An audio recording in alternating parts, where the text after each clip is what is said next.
Hi friends, welcome to smile with tinnitus. Almost 2 weeks के बाद मैं ये नया वीडियो अपलोड कर रहा हूँ। टाइटल आपने ऑलरेडी देखा होगा। जो आज का टॉपिक है वो है फास्टिंग के ऊपर। कौन कौन से फास्टिंग होते हैं, कैसे करना चाहिए, क्या खा सकते हैं, क्या नहीं खा सकते, क्या पानी पी सकते हैं, नहीं पी सकते। आज मैं आपको उन सब के बारे में बताना चाहता हूँ। बहुत लोगों ने रिकमेंड किया है कि अगर आपको अपना टिनाइटस को क्यूर करना है या तो रिलीफ चाहिए तो फास्टिंग करना बहुत ज़रूरी है। तो उसका कुछ रीज़न होगा कि फास्टिंग करने कैसे बॉडी हील होती है अगर हम फास्टिंग करेंगे तो। आप सोच रहे होंगे कि मैंने कैप क्यों पहना है। मैं एक चीज़ बताता हूँ। शायद आपने ये एक ऑयल सुना होगा, नवरत्न ऑयल। बिलीव मी, अगर आप उस ऑयल को यूज़ करते हो, कभी अगर आपको एंग्जाइटी हो, स्ट्रेस जैसा फील हो या तो भारी भारी मन लग रहा हो, आप कभी वो ऑयल यूज़ करके देखिए। आपको रियली एक रिलीफ मिलेगा। आपका जो स्ट्रेस लेवल है या तो एंग्जाइटी है, वो रियली हट जाएगा। मतलब वो थोड़ा माइंड, ये सर को ठंडा कर देता है, जिसकी वजह से आप एकदम रिलैक्स हो जाते हो। तो मैं ऑल्टरनेट डेज पे या तो वीक में 2 या 3 बार मैं ये नॉर्थन ऑयल सर पे लगाता हूँ, ताकि मुझे थोड़ा ऐसे रिलैक्स फील हो। तो आप ये ट्राई कीजिए, बहुत अच्छी चीज़ है। नवरत्न ऑयल आप मेडिकल स्टोर में या तो कोई भी जनरल स्टोर में आपको मिल जाएगा। इवन आप जब उसको डिस्क्रिप्शन में पढ़ोगे तो उसमें लिखा रहता है कि अगर आपको स्ट्रेस हो रहा है, एंग्जाइटी हो रही है या तो बहुत टायर्डनेस हो रहा है, तो आप ये ऑयल लगाइए, आपको बहुत रिलैक्स फील होगा। तो ये एक्चुअली, अगर आपको सोने में प्रॉब्लम हो रही है तो आप ये ऑयल लगा के देखिए। डेफिनेटली शायद आपको, आपका जो सर है एकदम हल्का फील होगा एंड आपको शायद नींद अच्छी आएगी। तो ये एक चीज़ थी जो मैं शेयर करना चाहता था। अब आते हैं फास्टिंग के ऊपर। अ, मैंने कुछ पॉइंट्स लिखे हैं फास्टिंग के ऊपर। जैसे कि पहला पॉइंट ये है, ऑटोफेजी फास्टिंग करके आपने बहुत सुना होगा। बहुत सारी यूट्यूब चैनल्स है ऑटोफेजी फास्टिंग में। अगर आप उसको सर्च करने बैठोगे तो आपको बहुत दिन लग जाएंगे समझने में कि कौन सा बेस्ट है, कौन सा बेस्ट नहीं है। तो मैंने उसको एकदम सिंपल वे में करके उसको कैसे करना चाहिए, तो कैसे एक्टिव होता है, एंड क्या-क्या उसमें आप खा सकते हो, क्या-क्या नहीं खा सकते, या तो पी सकते हो, क्या नहीं पी सकते हो, वो मैं आपको एक्सप्लेन कर देता हूँ। ऑटोफेजी, एक्चुअली ये कॉन्सेप्ट ये है कि इसमें ऑटोफेजी का मतलब ये होता है सेल्फ ईटिंग। ऑटो मतलब सेल्फ एंड फेजी मतलब ईटिंग। ये शायद कोई ग्रीक या लैटिन, पता नहीं कहाँ से इसका ये मतलब निकाला गया, ये तो वर्ड लाया गया। एंड इसको डिस्कवर किसी जापान के साइंटिस्ट ने किया था जिसको नोबेल प्राइज़ मिला था। एंड इंडिया में भी बहुत सारे ऐसे मेडिकल इंस्टीट्यूट है या तो डॉक्टर्स हैं जो फास्टिंग बहुत रिकमेंड करते हैं और बोलते हैं कि इसके बहुत सारे बेनिफिट्स हैं बॉडी के लिए। तो फास्टिंग में होता क्या है, जब आपकी बॉडी एक फास्टिंग स्टेट में चली जाती है एंड आप आपकी बॉडी को अगर कुछ इंटेक नहीं मिलता है, जैसे पानी नहीं पी रहे हो, कोई अनाज नहीं जा रहा है बॉडी में, तो बॉडी की जो ज़रूरत होती है जब वो नहीं मिलती है, तो बॉडी इंटरनली वो सारी चीज़ें अलग-अलग एरिया से निकालना स्टार्ट करती है। तो इस प्रोसेस में क्या होता है, जो चीज़ डेड हो चुकी है तो डेड सेल्स हैं, वो सेल्स वहाँ पर उसको वो ऑटोमेटिक खा के उसको नए सेल्स वहाँ पर रीजनरेट करती है। सिंपल टर्म में यही है कि अगर आप फास्टिंग स्टेट में हो तो आपकी बॉडी इंटरनली एक नए-नए सेल्स जनरेट करना स्टार्ट करती है।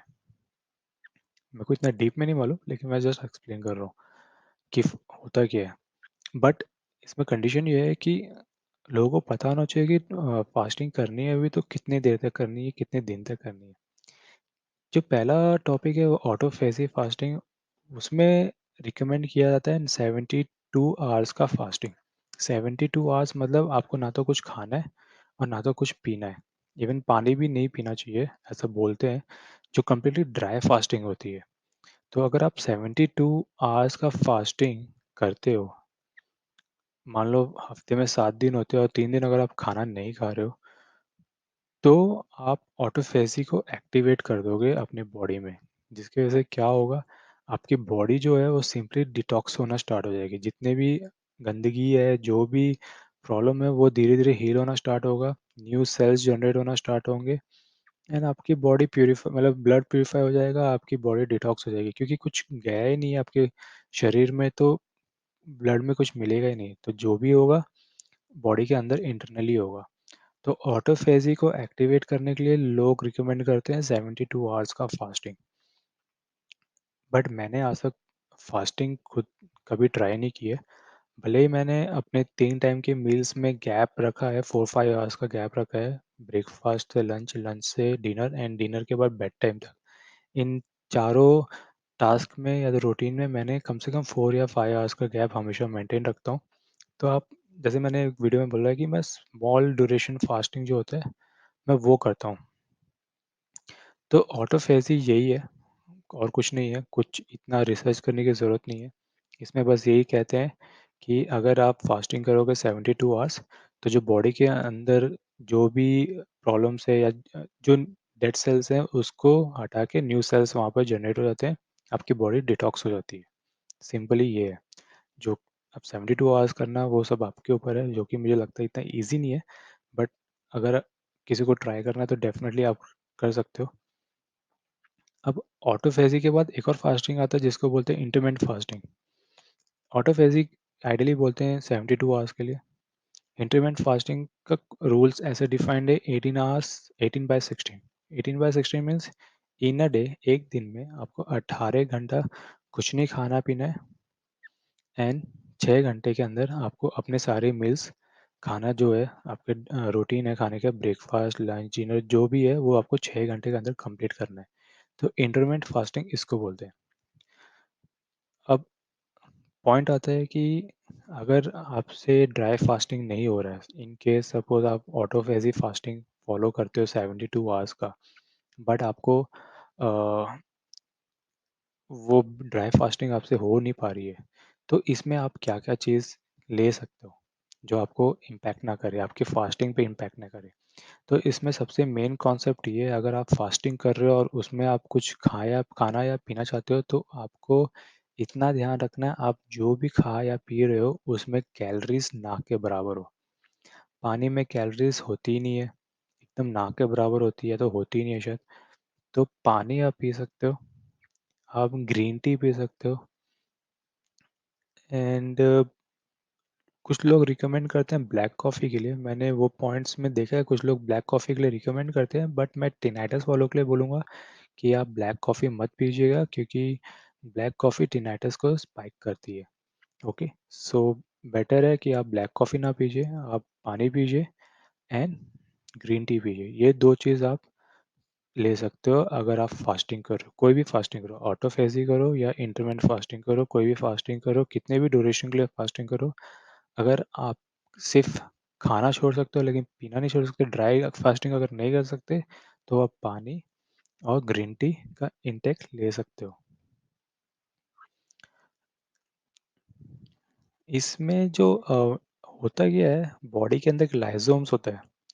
लाइसोसोम्स करके टेक्निकल टर्म है, जो बॉडी के अंदर प्रोड्यूस होना बहुत ज़रूरी होता है। अगर आप इसको सर्च करोगे गूगल पे, lysosomes, how the lysosomes work for a human body, तो आपको देखेंगे उसके बेनिफिट क्या है। तो फास्टिंग से क्या होता है, लाइसोसोम्स जो होते हैं वो बॉडी के अंदर इंक्रीज होते हैं, और वो इंक्रीज होते हैं तो बॉडी डिटॉक्स होना स्टार्ट हो जाती है, बॉडी हील होना स्टार्ट हो जाती है, खुद से हील होना स्टार्ट हो जाती है।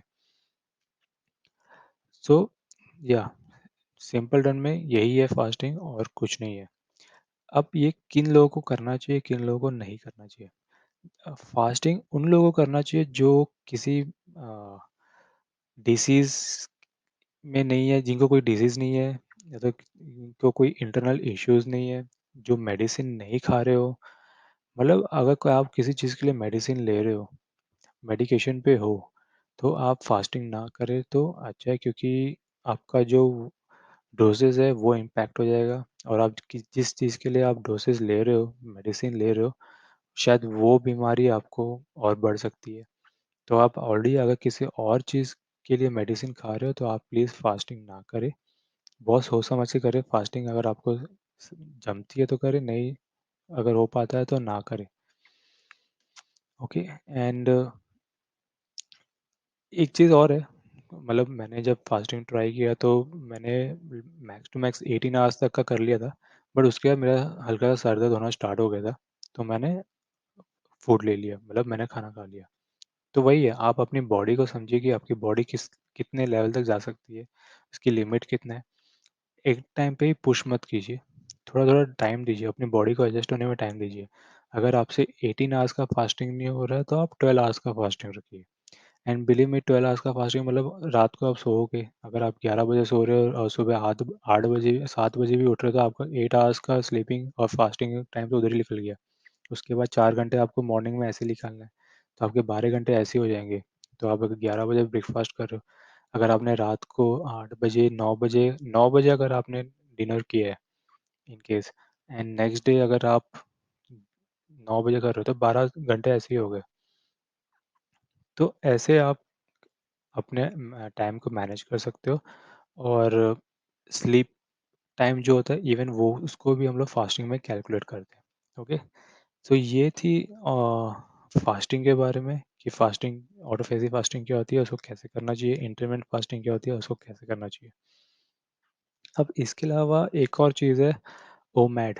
आपने सुना होगा, one meal at a day. OMAD में क्या होता है कि आप पूरे दिन में कोई एक स्पेसिफिक टाइम सेलेक्ट कीजिए जिसमें आपको एक ही टाइम पे खाना है, उसी टाइम पे खाना है, और उसके बाद आपको पूरे दिन कुछ नहीं खाना है। आप पानी पी सकते हो, लेकिन खाना आपको एक ही टाइम पे है। तो ये भी एक फास्टिंग का कॉन्सेप्ट है, ओमैड बोलते हैं, one meal at a day. तो इसमें आप कोई एक स्पेसिफिक टाइम पकड़िए, उसी टाइम पे आप अपना खाना अच्छे से खाइए, एंड उसके बाद आपको उससे पहले ना तो उसके बाद पूरे दिन कुछ भी नहीं खाना है। बस पानी पे या तो ग्रीन टी आप पी सकते हैं। ओके, तो ये हो गई फास्टिंग के बारे में। लास्ट 2 वीक में मेरे को बहुत सारे लोगों ने फ़ोन किया, मैंने उनको कंसल्ट किया। मैं आप लोगों को फिर से एक चीज़ बताता हूँ, टिनाइटस के जो भी टिप्स हैं, प्लीज़ आप उन सब टिप्स को एज़ अ ट्रीटमेंट मत कंसीडर करना। उसको ऐसे फ़ॉलो करो जैसे कि आपको एक हेल्दी लाइफ़स्टाइल अपनानी है, अपने आप को हेल्दी रखनी है, अपने बॉडी को डिटॉक्स करना है, सिंपल। ओके?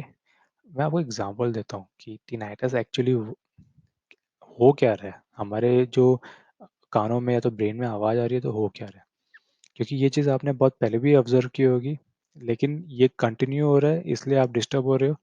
और ये टिनाइटस जैसी चीज़ें आपके साथ पहले भी हो चुकी है, लेकिन वो कंटिन्यू नहीं रही है, इसलिए आप उनसे इम्पैक्ट नहीं हुए हो। मैं बताता हूँ कैसे।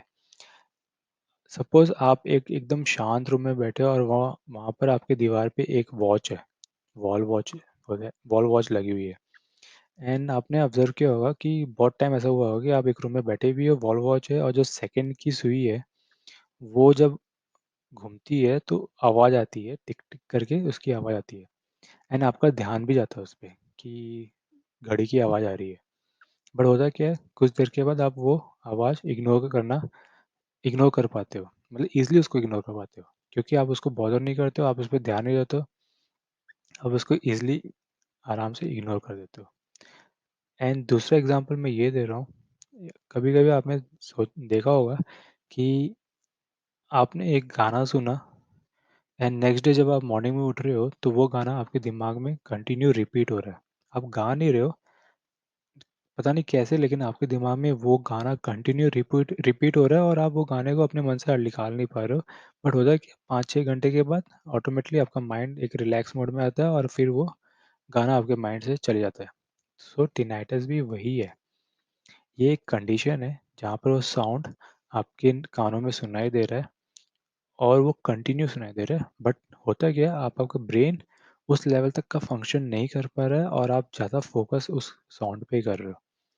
जिस दिन आप अपना फ़ोकस उस साउंड से हटाओगे, जैसे कि आपने घड़ी की आवाज़ से वो अपना फ़ोकस हटाया, जैसे कि आपने उस सॉन्ग जो आपके दिमाग में चल रहा है उससे फ़ोकस हटाया, अगर वैसे ही आप अपने टिनाइटस के साउंड से फ़ोकस हटाओगे, बिलीव मी, आपका टिनाइटस क्यूर हो जाएगा। बहुत सिंपल वर्ड में आपको बता रहा हूँ, ऐसे ही टिनाइटस वर्क करता है, इसको क्यूर करने का तरीका यही है। आपको उसको इग्नोर करना है, और जो-जो टिप्स मैंने आपको दी है कि उसको इग्नोर कैसे किया जाता है, आपको पूरे दिन बिज़ी रहना है, उसके बारे में सोचना नहीं है, उसको ट्रैक नहीं करना है, ना तो उसके बारे में रिसर्च करना है, कुछ भी नहीं करना है। कुछ नहीं है, बहुत छोटी सी चीज़ है, सिंपली क्योर हो जाएगी। बस जो भी टिप्स मैंने आपको बताया उसको फॉलो कीजिए, स्माइल कीजिए, जितना आप खुश रहेंगे उतनी जल्दी आप रिलीफ मिलेगा, उतनी जल्दी टिनाइटस क्योर होगा, ठीक है?